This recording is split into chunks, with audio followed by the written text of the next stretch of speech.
Fear has a smell. In that house, it smelled like lemon floor wax, expensive leather, and something underneath it all, faint and metallic like old copper. The former head of the family hadn't spoken a single word in 3 years. His own men tiptoed around his wheelchair like he was a landmine waiting to go off.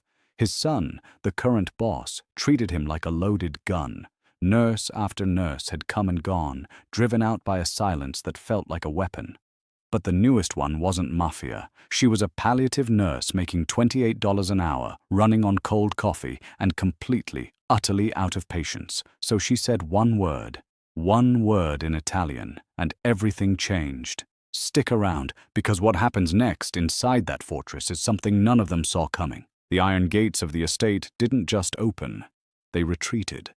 Clara idled her rusted old Honda in the driveway, the engine ticking in the oppressive July heat. Flanking the gate were 2 men who looked less like security guards and more like walking brick walls in tailored wool. They didn't smile. They didn't ask for ID. They just stared, cataloguing every dent on her fender, every fray on her scrub top. Clara was 32, chronically underslept, and fundamentally unimpressed by wealth. For the last decade, she'd watched rich men, poor men, saints, and absolute monsters die in the exact same way. Death was the great equalizer, and it usually involved soiled sheets and a profound loss of dignity. The sprawling mansions of the coastal elite held no magic for her anymore. They were just oversized hospices with better landscaping. The front door opened before she even reached the steps. Matteo Moretti stood in the threshold, the kind of handsome that felt dangerous, like a sharp edge hidden under silk. Dark hair impeccably styled, but the deep purple bags under his eyes betrayed a profound exhaustion. A charcoal suit draped perfectly over a frame built for violence. Clara noted the slight bulge under his left arm, a holster. "Miss Jenkins," he said, his voice a low baritone, rough like gravel. "Mr. Moretti, I'm here for the morning shift." He didn't move out of the doorway. He was looking for fear, for the slight tremor in her hands that every other nurse had brought into this house. Clara just looked back, her expression flat. She had a mountain of student debt, and a landlord who didn't care about her excuses. Matteo might run the East Coast underworld, but her landlord ran her life. "The agency said you were their most resilient," he said, finally stepping aside. "The agency says whatever keeps their contract signed," Clara answered, walking past him into a foyer that smelled of ancient money and beeswax. "But I don't quit, if that's what you're asking. I've handled combative dementia, end-stage liver failure, violent sundowning. Your father is an 80-year-old man with a failing heart. We'll manage." Matteo's jaw tightened. "My father is Lorenzo Moretti. 3 nurses have walked out in the last 2 weeks. He doesn't strike them. He doesn't throw things. He just looks at them. He hasn't spoken since the stroke. 3 years. The doctors say the vocal cords are fine, the cognitive function is mostly there. He just chooses silence. He refuses his medication. He refuses to eat unless forced. I need him comfortable. But I also need him alive until the family transition is finalized." His dark eyes locked onto hers, and for a second, the polished Mafia boss slipped, and she saw a desperate, exhausted son. "Just don't let him break you." He pushed open a set of heavy oak doors. The room was vast, suffocatingly dark, and freezing cold, heavy velvet curtains blotting out the morning sun. Sitting in a mechanized wheelchair by the window was Lorenzo Moretti, a frail shadow of a man swallowed by a thick blanket, his skin the color of old parchment stretched tight over sharp, predatory bone. But it was his eyes that stopped Clara in her tracks, pitch black, unblinking, the eyes of a man who had ordered the deaths of dozens and felt absolutely zero remorse. His head turned slowly, and the gaze locked onto her like a physical weight. The air in the room seemed to thin.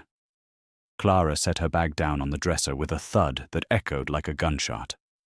"Good morning, Mr. Moretti," she said, her voice steady. "I'm Clara. I'll be opening those curtains now. It smells like a crypt in here." She didn't wait for permission. She walked straight past the terrifying old man, grabbed the heavy drapes, and yanked them apart. Sunlight flooded the room, harsh and unforgiving. Lorenzo hissed a dry, rattling sound and squeezed his eyes shut. Behind her, she heard Matteo exhale a breath he'd been holding. By day 3, Clara understood why the other nurses had quit. Lorenzo didn't need to throw punches to wage war. He was a master of psychological attrition. He refused to open his mouth for the morphine. He would stare at a spot on the wall for hours until the silence grew so loud it made her ears ring. When she changed his linens, he watched her wrists, her neck, the fragile points of her anatomy. An unspoken threat. A silent reminder that if he were 20 years younger, he could snap her in half. The guards were worse. Always 2 in the room, tensing every time she produced a syringe. On Thursday, when she tried to take his blood pressure and Lorenzo clamped his arm tight to his side, the scarred guard, Leo, muttered that she was agitating him. "Nobody forces the boss!" Clara snapped. She turned on her heel and pointed a finger at the massive guard. "Listen to me very carefully. I don't care if he's the boss, the Pope, or the President. Right now, he's an 80-year-old patient with congestive heart failure. If I don't check his blood pressure, I don't know if the beta blockers are crashing his system. If his system crashes, he dies on my shift. And I'm not losing my license over a stubborn old man's ego." A low, slow clapping broke the tension. Matteo stood in the doorway, sleeves rolled up to reveal dark ink winding around his forearms, a flicker of dark amusement in his eyes. "You heard the nurse, Leo. Step back." He crouched beside his father's wheelchair, the ruthlessness gone from his voice, replaced by weary devotion. "Papa, let her do her job." For a fraction of a second, Clara thought she saw something soften in the old man's terrifying gaze. Then the iron curtain fell back down. Later, when Lorenzo kept refusing water and Clara warned Matteo she'd have to force an IV, he leaned down, invading her space. "My men will do exactly what I tell them, and I'm telling you to keep him alive. If you need to strap him down, you strap him down. Am I clear?" Clara held her ground. "Crystal." At 2 o'clock, she brought a glass of water and sat directly in his line of sight, forcing him to acknowledge her. "I know what you're doing," she said quietly, speaking to him like an equal. "You think you're taking back control. Your body is failing. Your empire is in your son's hands. And the only thing you have left to command is what goes into your mouth. It's a pathetic strategy. You're not dying a martyr. You're dying a stubborn, dehydrated old man. And you're making your son watch." Lorenzo's eyes snapped to hers, the fury in them blinding. His skeletal hand shot out and swiped the glass off the tray. Ice water shattered against her chest, soaking through her scrubs, glass scattering across the floor. Leo surged forward. "Stop!" Clara commanded, water dripping from her chin. She didn't flinch. She just stared at the old man, who looked triumphant. He'd finally gotten a reaction. Clara looked down at her soaked shirt, then back up. "Fine," she said, deadpan. "We'll do it the hard way." That afternoon, the heat broke into a violent thunderstorm. Clara prepared the IV line. Matteo had dismissed the guards, knowing their presence would only escalate things. It was just the 3 of them. As Clara uncapped the needle, Lorenzo's good hand shot out and grabbed her wrist. For an 80-year-old man, his grip was terrifying, bony fingers digging into her flesh like steel clamps. "Let go, Papa," Matteo said, stepping forward. Lorenzo ignored him, his black eyes boring into Clara's face, twisting her wrist, trying to make her cry out. The instinct to pull away flared in her chest. She shoved it down. That was what he expected. Instead, she leaned into him, bringing her face down to his level. Matteo was suddenly there, his hand on his father's shoulder. "Let her go, now." Clara raised her free hand, signaling him to stop. She didn't take her eyes off Lorenzo. She looked past the monster everyone else saw. She didn't see the boss. She saw the tremor in his jaw, the drowning panic of a man locked inside a failing vessel, the agony of arthritis flaring in his knuckles as he gripped her. He was fighting a war he'd already lost, against an enemy time. He couldn't shoot. Clara stopped fighting his grip. She relaxed her arm completely, making herself dead weight. Lorenzo blinked, confused. She looked deep into his eyes, her expression shifting from clinical detachment to profound, weary empathy. She didn't pity him. She understood him. "Basta," she said softly, under the rumble of thunder. It wasn't a command. It wasn't a plea. It was a fact. Enough. Lorenzo froze. The word hung in the air. The language of his youth, spoken not with fear but with quiet authority by a woman who had nothing to her name but a canvas tote bag. Clara gently placed her free hand over his trembling grip. "Basta, Lorenzo. You don't have to fight me. The war is over. Let it go." For a moment, nothing happened. Then, slowly, miraculously, his fingers began to uncurl. The steel clamps turned back into frail, trembling bone. The fire in his black eyes flickered, dimmed, replaced by overwhelming exhaustion. He turned his face toward the rain-streaked window, and the terrifying old boss deflated, leaving behind only a tired old man. Clara efficiently slid the IV needle into his vein, taped it down, connected the line. He didn't flinch. Matteo stared at her, his eyes dropping to the dark red fingerprints blooming on her wrist. "He hasn't yielded to anyone in 40 years. Everyone gets tired, Mr. Moretti," Clara said quietly. "Even monsters." From the wheelchair came a sound like two stones grinding together, a voice that hadn't been used in over 1,000 days. "Not a monster," Lorenzo rasped, his back still turned. "A survivor." Matteo recoiled, the color draining from his face as he heard his father speak for the first time in 3 years. The silence that followed was different now. Not a weapon, a vacuum. In the hallway afterward, Matteo grabbed her arm. "How did you do that?" "I treated him like a human being," Clara said flatly. "And I told him to stop. That's it. I said basta. It's a common word. I grew up in a neighborhood where half the grandmothers yelled it from their porches. It isn't magic. You broke a siege that's lasted 3 years. I got an elderly man to accept an IV. That's my job." She turned and walked to the front door, feeling his eyes on her back the whole way. That night, in her cheap apartment, she should have called the agency and requested reassignment. It was the smart thing, the safe thing. She picked up the phone. Then she thought about the look in Lorenzo's eyes when she said the word.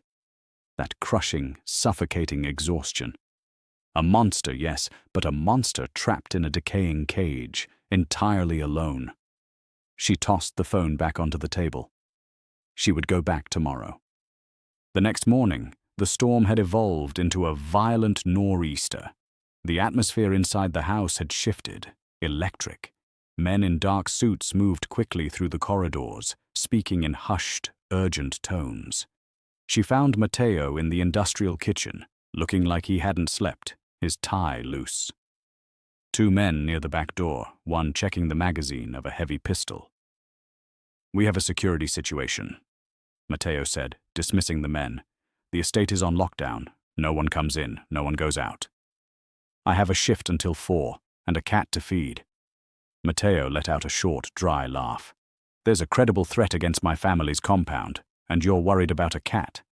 The cat relies on me. The threat against your compound is a consequence of your career choices." He walked slowly toward her, and the huge kitchen felt suddenly smaller. He stopped 2 feet away, close enough for her to see the exhaustion around his eyes. "You don't scare easily, do you, Clara?" He used her first name. "It wasn't an accident." "I scare plenty. I'm terrified of bankruptcy. Men in expensive suits waving guns around. That's just a Tuesday where I come from." He poured a shot of espresso and held it out. "Drink. You look like you need it." Then he told her the rest.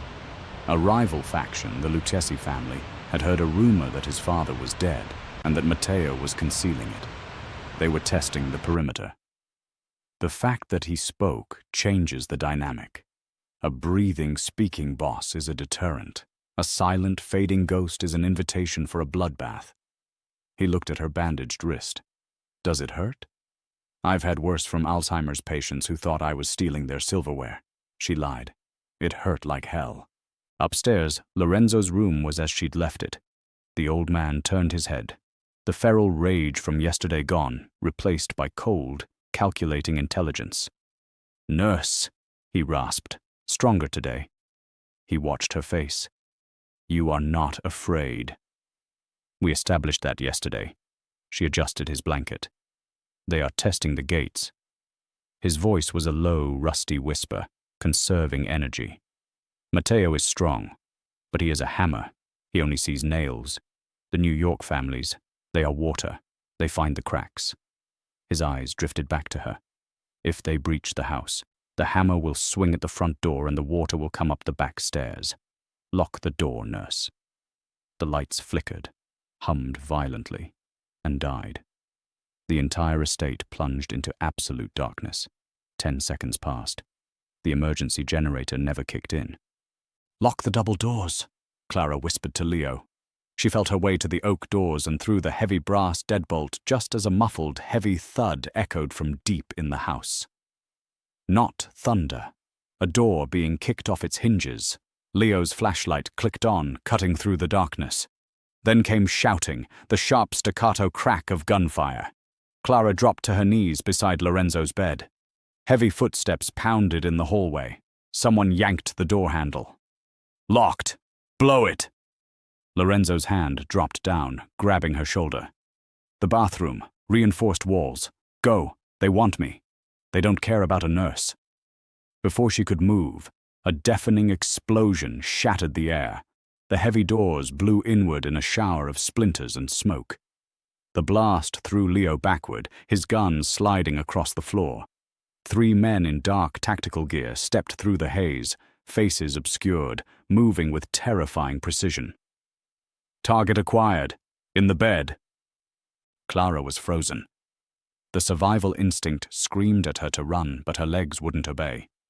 She looked at Lorenzo, who sat propped against his pillows, waiting for the end with grim, terrible dignity. The lead gunman raised his rifle, a red laser dot painting Lorenzo's chest. Clara didn't think. There was no logic, only the primal instinct of a caretaker seeing a patient about to be slaughtered. She lunged upward, throwing herself across Lorenzo's chest just as the gunman's finger tightened. The rifle fired, the bullet tearing through the headboard inches from her ear. Then a shadow detached from the smoke. Mateo. He moved faster than her eyes could track, a suppressed pistol in his hand, 2 soft puffs, and the third gunman dropped. He grabbed the lead gunman's rifle, redirecting it toward the ceiling, drove his knee into the man's chest, fired. Leo, bleeding from his forehead, recovered his pistol and dropped the second gunman. The firefight lasted less than 5 seconds. Then silence slammed back into the room, broken only by rain and the ringing in Clara's ears. She was still draped over Lorenzo, shaking violently. "Clara." Mateo's voice was tight, strained, his suit covered in plaster dust and blood. "Are you hit?" She shook her head. He let out a ragged exhale, grabbed her arms and pulled her close, his hands gripping tight enough to bruise. "You stupid, stupid woman. What were you thinking?" "I wasn't," she whispered. Behind them, Lorenzo let out a slow, dry chuckle. They sent water, but they forgot. The house is built on rock. He shifted his gaze to Clara, and the boss's smile faded into a look of profound, calculating respect. "And the nurse is crazy." The cleanup that followed was what finally made Clara's stomach heave. Men in dark jeans and heavy boots hauled the bodies out like sacks of wet cement, kicked shell casings into a pile, unrolled a plastic tarp. Murder, she realized with cold horror, was just a logistical issue to them, a spill on aisle 4. As they wheeled Lorenzo out toward a secure vault suite, the old man raised his good hand. The chair stopped. He didn't say thank you. Men like him didn't thank people. He reached out and tapped the back of her knuckles with his cold, bony finger. 2 distinct taps. A silent acknowledgement. An anointing. Mateo guided her down into a subterranean bunker suite and pressed a glass of whiskey into her hand. "Drink it. It's not for the taste. It's for the shock. You threw yourself in front of a loaded rifle," he said, his voice dangerously soft. Reflex. He was my patient. You don't let people shoot your patients. Matteo let out an incredulous laugh, dragging a hand through his ruined hair. He stepped into her space, his thumbs gently brushing plaster dust from her cheekbones, his touch surprisingly gentle. Don't do it again. Your life is not a shield for this family. I'm going home, she said. No, you're not. You leave this compound. You're dead in 24 hours. He explained it flatly. The Lucchesi wore body cameras, streaming the hit back to their handlers. They saw your face, Clara. They saw a civilian nurse throw herself over Lorenzo Moretti. By tomorrow morning, every made man from here to New York will know who you are. That makes you a target. You belong to the house now. It's the only way I can keep you alive. I don't belong to anyone, she said. I'm a $28 an hour palliative nurse. I have student loans, a Honda with a broken transmission. I am not part of your mob war. You are now. They fought, back and forth, the sheer audacity of it hanging in the air. He'd already orchestrated everything, she realized, while the bodies were still warm upstairs. Her agency would be told she'd accepted a private long-term contract. Her rent paid 2 years in advance. Her car moved to a secure garage. You planned this before the shooting. I planned it the moment my father spoke to you. I knew you were a variable I couldn't afford to lose. A cold chill washed over her. I have a cat, she said suddenly, the only tether to her real life she had left. A tabby. He needs a special kidney diet. Matteo stared at her for 3 long seconds, then pulled out a phone. Dominic, take a team to the nurse's apartment, retrieve her cat. Yes, the cat. Bring the food, the litter box, and the animal. Do not traumatize the cat. He hung up. Your cat will be here in an hour. You are completely insane. I am pragmatic. He laid out the terms. Stay in the suite tonight. Move to a secured guest wing tomorrow. Continue treating his father. Have whatever she needed, but no external doors, no cell phone. Clara looked at the bruises on her wrist. She was trading one tyrant for another, but the Lucchesi wouldn't offer her a guest wing. They'd put her in the trunk of a car. Fine, she said, the word tasting like defeat. I stay on 3 conditions. 1, I'm not a maid. I'm your father's nurse. When I'm off the clock, I'm left alone. He nodded. 2, a secure line to call my landlord so he doesn't trash my stuff. He hesitated, then agreed. 3. She stepped close, tilting her head back to look him in the eyes. You do not touch me without permission. I am here because I choose to survive, not because I am yours. He looked down at her, the air suddenly dense, and let his gaze drop to her mouth for a fraction of a second. I didn't order you to throw yourself on a grenade, Clara. You did that all on your own. He was right, and she hated him for it. At the door, he looked back, the smirk gone, replaced by that heavy intensity. I don't keep prisoners, but I protect what's mine.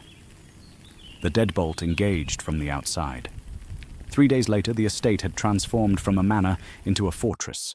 Perimeter patrols tripled, the shattered doors replaced with reinforced steel. Lorenzo, sequestered in the medical vault, seemed energized by the impending war, taking his medication without fighting, eating half a bowl of soup. Clara had been moved to the 3rd floor, a room bigger than her entire apartment, with a balcony overlooking the water. The balcony doors, however, were permanently locked from the outside. A bird in a very expensive cage. It was 2 a.m. when she padded down to the industrial kitchen. Matteo was at the Marble Island, laptop open, surrounded by blueprints and burner phones, in a simple black t-shirt and sweatpants. It was the most casual she'd ever seen him, and somehow it made him look more dangerous. You should be sleeping, he said without looking up. My circadian rhythm is destroyed, and your silk pajamas are too slippery. I slid out of bed twice. He chuckled, a low, genuine sound.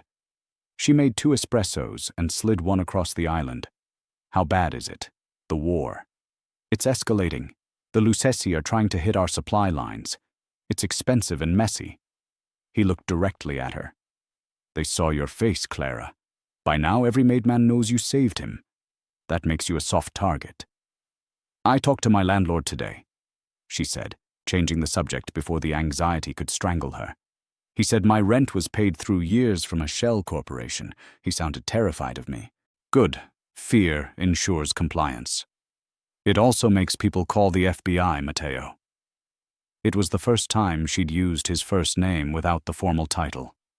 The air in the kitchen shifted. He reached across the island and gently wrapped his hand around her right wrist. Not the bruised one. His thumb resting against her pulse point.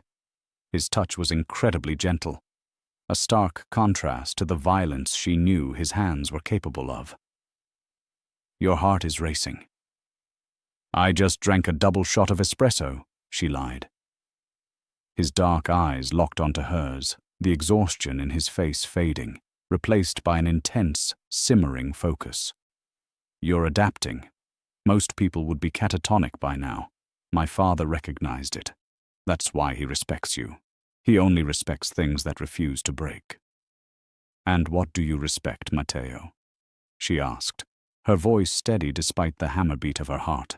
He let his fingers slide down her wrist, his palm briefly covering her hand before he pulled away, leaving a cold patch on her skin.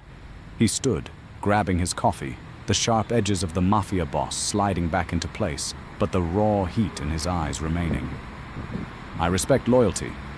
I respect courage. He took a slow sip, never breaking eye contact. And I protect what I respect, at any cost. He turned toward the archway, then stopped, looking over his shoulder. Go to sleep, Clara. The war doesn't need you awake. She watched him disappear into the shadows, then sat in the massive, empty kitchen, the silence of the fortified estate pressing in. She looked down at her wrist where his thumb had been. Locked in a bunker with a Mafia boss, cut off from the world, targeted by a rival syndicate. She took a sip of her coffee. Stone cold. Well, she muttered to the empty room, at least the rent is paid. So here's what I keep coming back to with this one. We tend to think power looks like guns and money and men in tailored suits. But the most powerful thing in this entire story was a single word, spoken by a woman with nothing to her name, to a man who had ruled an empire through fear. Basta. Enough. And it worked, not because she was stronger than him, but because she was the first person in 3 years who looked at Lorenzo and saw a human being instead of a monster. Everyone else brought him fear or flattery. Clara brought him the truth. And the truth, it turns out, was the one thing all his power couldn't buy. But there's a darker question buried underneath the romance and the gunfire, and it's worth sitting with. Clara didn't choose this world. She walked into a job to pay her rent, did the decent thing, threw herself over a dying man to protect him, and in doing so lost her freedom entirely. Matteo calls it protection. She calls it a cage with better catering. And they're both right, aren't they? Because sometimes the line between being kept safe and being kept prisoner is thinner than we'd like to admit, especially when the person holding the key is someone you're starting to feel something for. That's the real danger here, not the bullets, the gravity,